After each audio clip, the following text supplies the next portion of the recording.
It's this preamble time up until we get to the chime of 4 p.m. And then we'll be launching ourselves into our movement snack, our final movement snack for the day, the sway and the stretch routine. We have a different sway, of course, starting tomorrow with Dave. Dave's on 4 p.m s. And for now, we will complete the week of Crazy Eights. Crazy Eights as crazy does, as you know. Afternoon, Carol, you're the first one in. So Glasgow's in. We've got Yule in. Hello, Ian Wright. How are you doing? Good to have you along. Now, I'd not quite started saying hello to my catcher-uppers.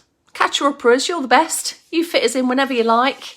And you live-a-live-os, you're the bestest. You're all best.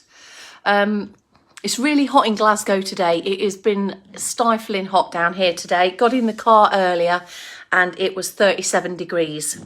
It did cool down quite luckily to a still too warm 23 degrees. So yeah, the girls have played football this morning in that heat. We had a bit of an unfortunate one for my under 11s today, coming in the way of 2 own goals. And we just couldn't finish. We just couldn't finish and put the ball in the back of the net. So we lost 5-1 in the end. Neve's team played their first try at under 11 aside. Just a friendly, no scores really focused on. It was just having a go, getting out there. And of course, you know our Neve, she's a goalie. She needs to mind a bigger goal now. So she did rather well on that. And then England have just played, haven't they? For all you footy fans out there. And there might be some, there might not be any of you. But yeah, 1-0. Job done. Just finished. Just in time for the movement snack. The Dickinson duo are in. George is in. Yes, your prediction for the England game was spot on there, George. 1-0. Good afternoon. Been grass cutting. Going around the clumps of wildflowers. Oh yeah, so you've just left the little bits. We don't like a manicured garden anymore. It's got to have some wild bits in there. Helping the little beasts. Yes, lovely stuff. I love that. Gillian with a G is in. Vivian's possibly been in a garden today. She is the gardening go-to person, is our Vivian Dickinson. What's happened there today? Any progress? Anything planted? My butternut squashes are coming up. Planted some courgettes the other day as well. Just waiting for them to start sticking their heads up and start saying hello to us. And we'll see how they go. Would somebody be so kind as to just let me know? Give me a nudge when it is actually 4 p.m. The chimes of 4 p.m. are there and we will get stuck into our last round of Crazy Eights and those stretches, of course. Just a small following of us on today's movement snack. It is seeming people might be out and about visiting, nipping places. It's so much better now. Things are moving forwards and yeah, that means that movement snack lives might be a catcher-upper thing nowadays. Right, Vivian, thank you. Here's your message. Watching the bees doing their thing. Our bee attracting plant bush is almost at full pelt flowering. And I don't know whether you remember last year I put a little video clip on the Movement Mission group. And it was that particular bush really buzzing away and all the bees having a really lovely time. Right, we must get going. It's 4 p.m. George has said so. Here we go then. 3, 2, 1. Good afternoon and welcome. 4 p.m. it is and it's time to sway and stretch. You're with me, Kelsey Leverton, and today is Sunday, the 13th of June 2021. Yes, we're almost halfway through June already. As you prepare to move, have a check of the space around you. Make sure you're free of clutter. Ooh, let's get that out of the way. Hang on. free of any clutter, nice clear area and space to work within. You've got some external support options, heavy bit of furniture, it might be something more fixed, like a wall, a windowsill, a bookshelf, it could be a tabletop or a work surface of some description. You might need it when you're standing to support your balance. Stand, legs tall and straight, lift and lengthen through the trunk, shoulders back and down, feel the chest lift. And if we've got all of this posture open, then our breathing can feel more easy. Beginning with some low level leg marches then, at your own speed. And coming into seated, just make sure that the chair that you're sitting on is firm and stable. You might want to lift and lengthen there through your spine, take a few hip walks forwards. And then if you have got arms on your chair, you've got a bit more space around you. Foot pedals or leg marches, it's entirely up to you. Find your own pace. This is your circulation booster, it needs to work for you. So just make sure that you're moving steadily, you're moving comfortably, you're not getting too out of puff and starting to feel tired. This is not what circulation boosting is about. It's an easy prepare yourself type flowing movements. Now, if you want to keep the legs going, then that's great. You could bring them down to foot pedals. You could give them a rest, but we're going to add in an arm swing wherever you are on that. You might choose to do a few on the one side and then change sides. It's up to you. And if you're in standing, if you're not confident or comfortable in completely releasing your support, then just keep working between using one arm at a time. But if you do feel steady, confident and stable, bring the other arm in so that you've got both arms, both legs built into this circulation booster. Should be feeling a little bit warmer now. Just this pretty much low level, continuous, quite repetitive type movement patterns, as is walking. If you're going out for a walk, does the trick. It warms you through. And keep going there just for a moment or two longer and steady yourself down. All you should feel here within your cardiovascular, cardiorespiratory system, your heart and lungs, in other words, is the need to take a little bit more of a deeper, longer breath. Job done. Moving into crazy eights then. Here we go.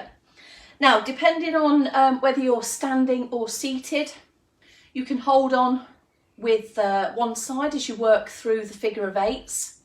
You may or may not choose to bring the leg movement in. It's up to you. That will challenge balance. You are coming into a one leg and moving the hip around, which is going to challenge your balance. So be aware of that. Have some support if you need to. You could bring this into seated or stay in seated. And again, legs, you might just turn the knee in or just leave the legs planted when we get to that point of crazy eights, crazy legs. We will begin seated in or standing with the palm facing inwards in the middle of the number 8, and we'll curve down and then curve round to the top as you draw the figure of 8. So that's 1. We're going to do 4 of these in total. That's 3. And then on the 4th one, the fingertips point down and you draw a figure of 8. And this is where our leg movements will come in eventually. There's 4. Get ready to change sides, other side. Starting in the middle of the 8, down, draw the bottom of it first, and then the top circle of the 8. There's 2. There's 3.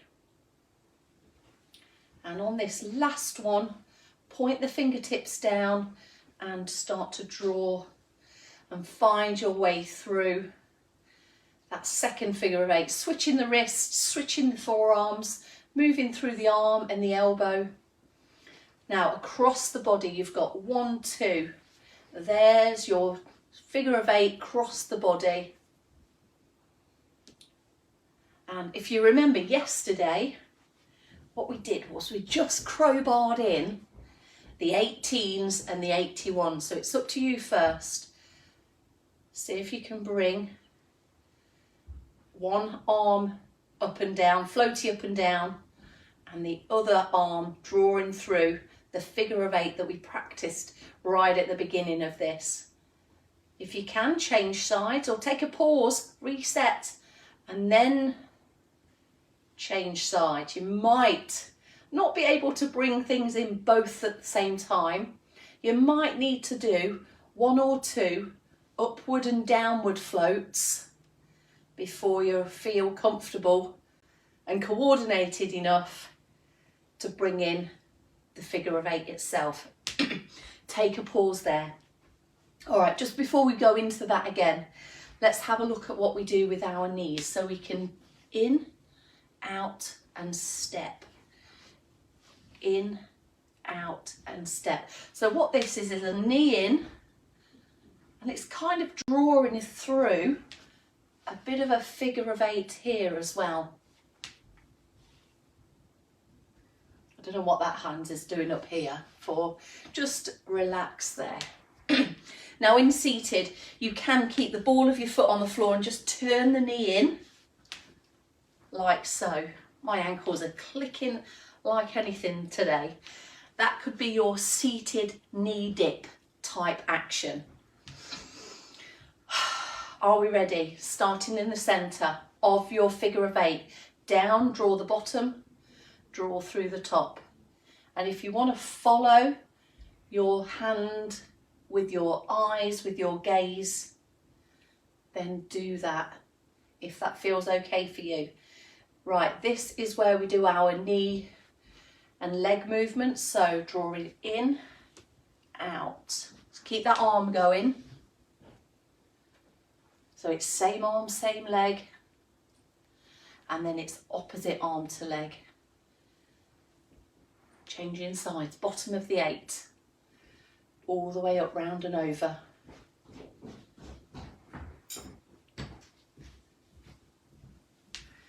And is this number 4 coming up? We'll just finish this off as number 4, and then we go in and out, holding on if you need to. Same arm on the go, but changing legs. Are you ready for across the body? 1, 2, wrap around, out, out. She obviously doesn't know what time it is. And changing sides if you can. Take a pause if you need to though. We're going to draw the top of the 8 first and then down at the bottom. Last one after this, and relax, take a pause. Quite a lot going on with arms and shoulders there. Hopefully they're not feeling too tired. Let's stretch now, so lengthening out the muscles. You can have your hands at the side of your hips, palms on your buttocks, or back of hand on your buttocks. You can even grasp your hand together at the back if you like. You could even have a sit down. Either way, squeeze the shoulder blades, lift and lengthen through your body. Tuck the elbows right back behind you and hold it. Hold it, lift it, lengthen yourself out. Take some deeper, longer breaths into these stretches, and it can help the stretch tension to relax. This is great for posture, great for improving movement around shoulders as well. Especially if you feel like you have some restrictions around and some tightnesses through your muscles. This can help focus on lengthening, increasing flexibility and improving movement around that joint. Coming in a bit. Cat's in the way. Pudge up. Right, we're going to take the hand to the shoulder this time for our upward side stretch, all the way for the back of the arm and down the side of your rib cage. Lifting up, this is what we need to do to increase reaching or positions where we may be lying down. on your side, for example, supporting your own head. Lift a little bit more, lift a bit higher, press, ease, but don't force or yank. Find the stretch, find your point of tension and hold it right there, feeling the stretch down the side of your body. If you want to hold it here for a bit longer, then please do. But there is the full arm stretch, which is coming in about now. Arm up. You want extra stretch and lengthening all the way down from the fingertips to the top of your hips there. Bring yourself back to centre. You see the shoulders are now level once again, where on the full reach they would have dipped down. Other side then. Lifting. Try and keep your elbow quite close into your head there. Feel and experience that lengthening from the elbow to the armpit, down the rib cage and that little bit further as well. Lift, lift, lift, a little bit more, a little bit higher if you can. Stay here if you like. In other options, you've got a full arm reach and an extra stretch. 1, 2, 3, still breathing and come on out of it. Take a pause there. We've got a couple of stretches left to go. And a bit of background noises coming in as well. Right, so here's your calf stretching standing. Have a look at this one, decide whether this might be right for you. Alternatively, there'll be a seated stretch coming right up. Now, 1 foot back, 1 foot forward. We need a stride type position here with the front knee bent and the back leg long and straight. The heel is the downest part here. Lift up through your posture, maybe even try and tip or tilt, tuck under your hips, and you should get a bit of an extra stretch into the hip there as well as into the calf. Hold it there. Hold it there for about 12, 15, 20 seconds. If you're deciding to be in seated, you just need your leg out straight. So just check your position in the chair. The toes are upwards. That should bring in that lengthening to the calf, and then just an upright posture with the rest of you. Good thing about calf stretching, it can improve our walking, it can improve our reachability down towards our feet and down towards lower levels. Calf muscles can feel quite tight if we've been active on our feet or if we've been walking on an incline, climbing loads of steps, or if you've had shoes on that have got a heel on them. Calf muscles can get shorter and tighter. So this will lengthen stuff out and increase over time. Hopefully you've changed legs there in standing, and you might feel a little bit of an achiness along the shin in seated. That muscle's contracting to get the calf muscle into a lengthened position. Ease off, relax. Back of thigh stretch is next. So if you are in standing, this takes a bit of coordination and a bit of balance in standing. So perhaps come down, join us in seated, and then you can focus, really just focus on the stretch rather than your balance and your coordination. One leg out straight. Let's have the hands onto the bent knee. We've just done the calf stretch, so relax the ankle so that we're not going into a calf stretch again. Lift and lengthen, sitting high and tall onto your bum bones, your sit bones, and then leaning forwards. Ease into it, find your way into it, find your limit, your sticking point. And at this sticking point, you'll feel a pull at the back of the knee, and hopefully your knee's not popped up. If it has, press it down, and you've got some length, some stretch tension being felt in the back of your leg. This is the flexibility, this is the muscle with the right flexibility that gets us down to feet level and floor level during bending and picking up type activities. Lifting up, lengthening away, changing sides. Let's even things up a bit. So with a loose ankle, a straight leg, hands on the bent knee, an extra posture check. So check it up before you tilt it forwards. And you should feel like your chest is still open and lifted without the shoulders rounding forwards. Feeling a bit of that tightness in the muscles, hopefully alleviate over the few seconds that we hold the stretch for. Press a bit more and recover, release, relax out of it. And there we have your sway and stretch. The final crazy 8s as Crazy does for today, as it's Sunday. It's shift changes tomorrow for us all. And we are on, I'm on noons, Bex is on 8 a.m s, Dave's on 4 p.m s. But as well, we are getting back to some of our normal work duties and going out teaching the odd course and doing some assessments and things like that. So there may well be a few cover shifts that are going on between myself, Dave and Bex. But there we go. Enjoy the evening. Take on plenty of fluids, as you know, especially if you've just had a sneaky little beverage watching the football. Have a drink of water, keep your fluids up, and enjoy the rest of this lovely evening. And I'll see you tomorrow at noon.